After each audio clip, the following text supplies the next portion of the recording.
Hello students, welcome back. आज के इस वीडियो में बात करने वाले हैं एक्सरसाइज 9.4 की। और इस एक्सरसाइज में जितने भी क्वेश्चंस हैं वो एक स्पेशल मेथड से सॉल्व होंगे और उस स्पेशल मेथड का नाम है वेरिएबल सेपरेशन।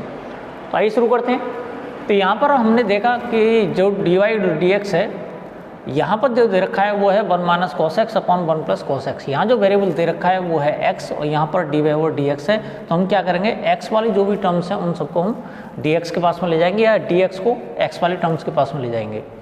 हमें ये भी ध्यान रखना है जो dy और dx जो होता है उसमें dy और dx दोनों के दोनों न्यूमरेटर की टर्म में होनी चाहिए, कभी भी इनको डिनोमिनेटर में नहीं रखते। तो यहाँ इस dx को मतलब ले जाएंगे तो हमारे पास बनेगा dy equals to 1 minus cos x upon 1 plus cos x into dx। यानी यहाँ पर dy और dx दोनों के दोनों हमारे पास जो टर्म दे रखी हैं वो किसकी फॉर्म है, न्यूमरेटर की फॉर्म है। इसके बाद इसको थोड़ा सा हम सिंप्लीफाई कर सकते हैं आगे। तो हो जाएगा dy equals to 1 minus cos x, तो 1 माइनस इसमें लिख सकते हैं 1 माइनस का 2 sign square x by 2 upon 1 plus और ये हो जाएगा 2 cos square x by 2 minus 1 into dx।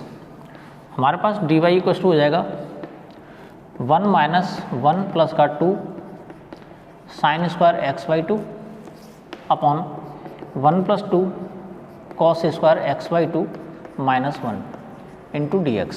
यहाँ 1 कैंसिल हो जाएगा, इधर 1 कैंसिल हो जाएगा, अगली बार में 2 से 2 कैंसिल हो जाएगा हमारे पास और बचेगा dy equals to tan square x by 2 यानी sine square x by 2 upon cos square x by 2 और इस तरह से tan square x by 2 dx ये मिल जाता है। अब यहाँ हम क्या करेंगे, इसको इंटीग्रेट करेंगे। Integrating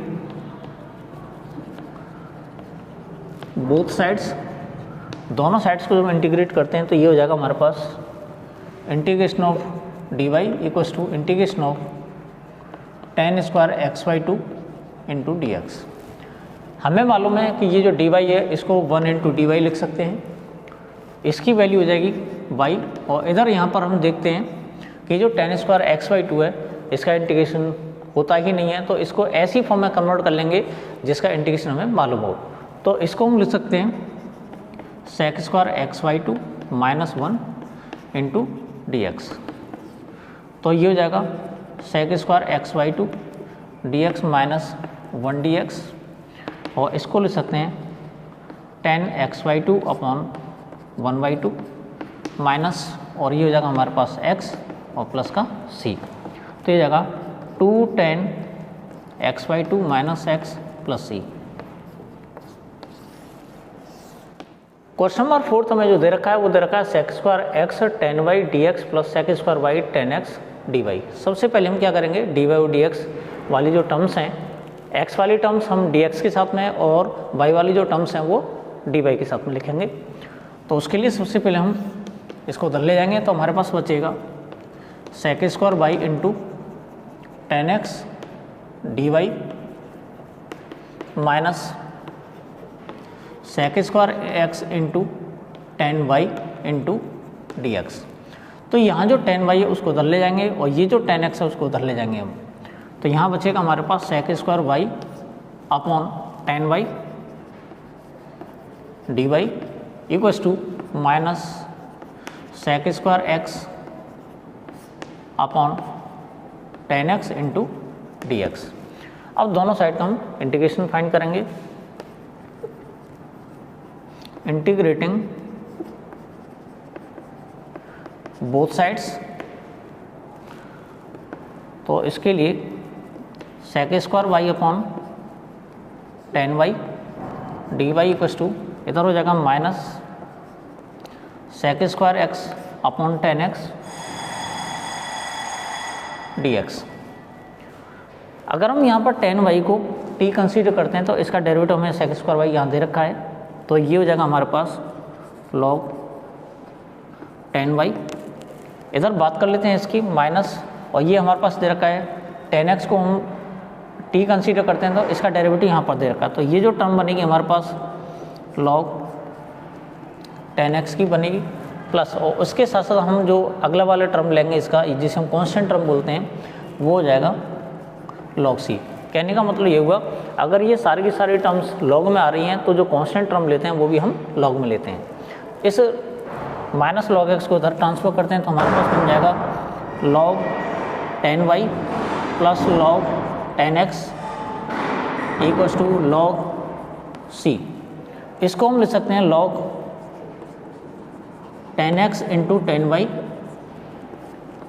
equals to log c। log से log कैंसिल हो जाएगा और हमारे पास जो फाइनल आंसर हो जाएगा वो हो जाएगा 10x into 10y equals to c। Question number 12 में हमें जो दे रखा है वो है x into x square minus 1 into d y और d x equals to 1 y equals to 0 when x equals to 2। कहने का मतलब ये हुआ कि हमें x की वैल्यू 2 पुट करेंगे तो हमें y की वैल्यू 0 मिलती है उस कंडीशन में, तो हमें इनका यूज़ करना होगा। तो यहाँ पर सबसे पहले इसको इंटीग्रेट कर लेते हैं। तो इंटीग्रेट करने के लिए सबसे पहले हमें करना क्या पड़ेगा, इसका वेरिएबल सेपरेशन।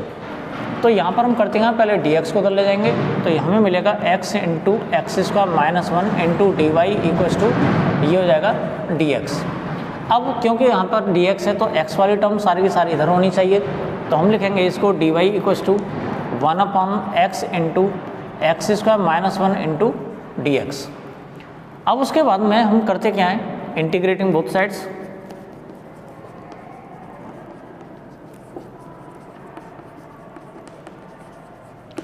उसके लिए हमें इसको इस तरह से लिखना पड़ेगा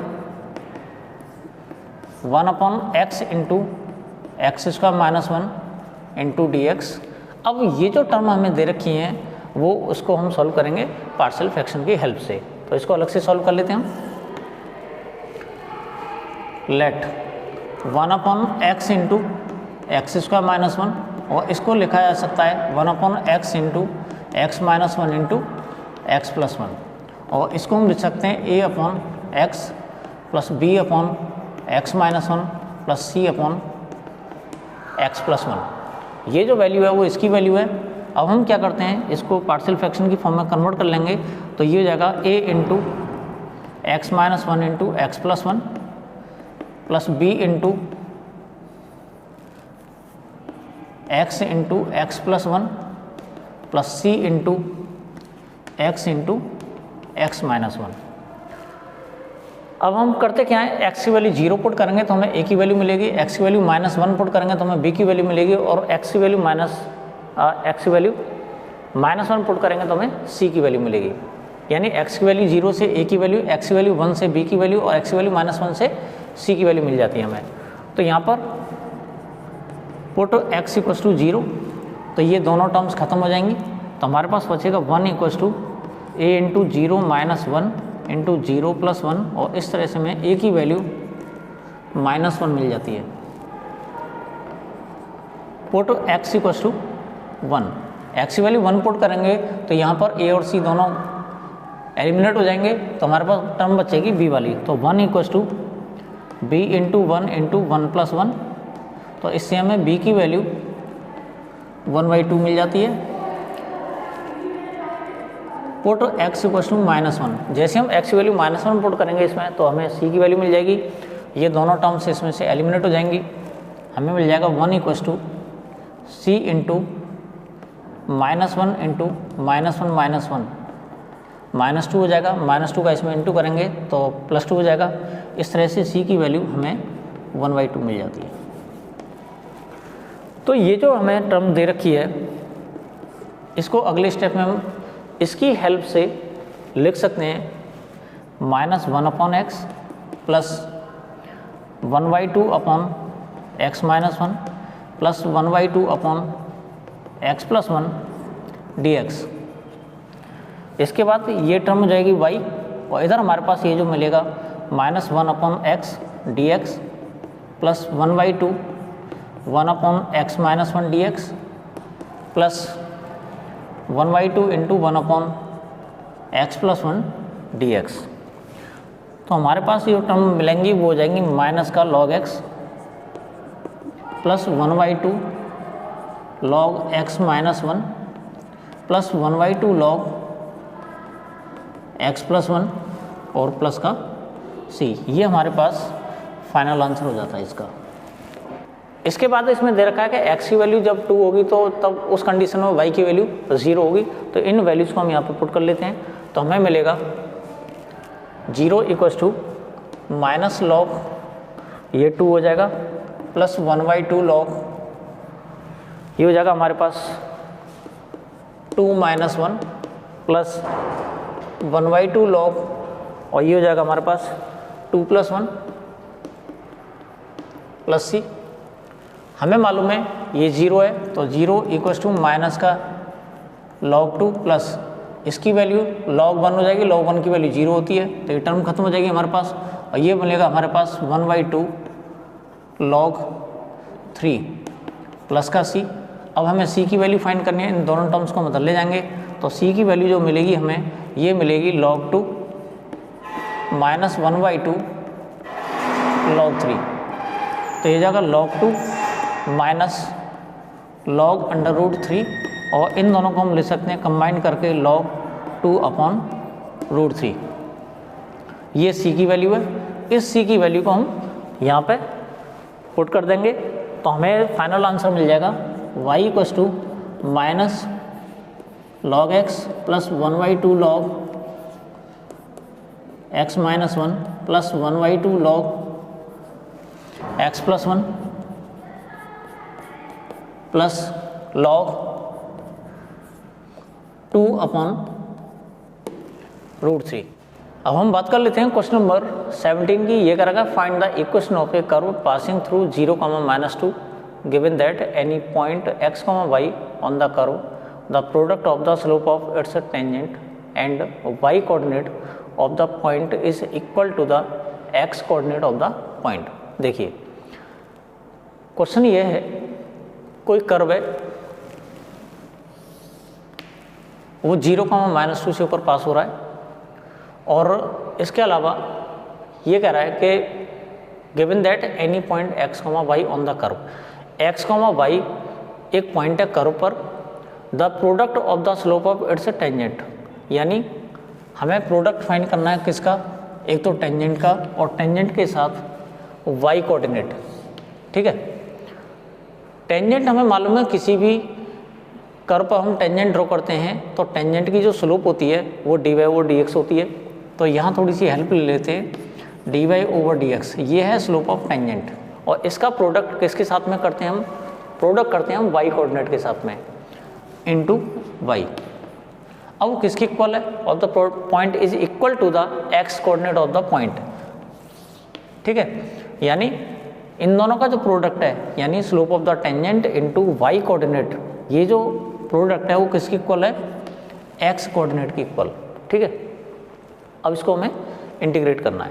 सबसे पहले हम बात करेंगे वेरिएबल सेपरेशन की, dx को उधर ले जाएंगे तो हमारे पास हो जाएगा y dy equals to x into dx। Integrating both sides,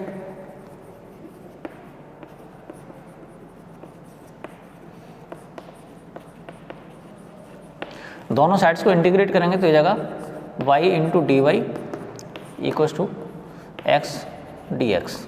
तो ये हो जाएगा हमारे पास y²/2 equals to x²/2 plus का c। अब वो ये कह रहा है द कर्व पासिस थ्रू 0, -2।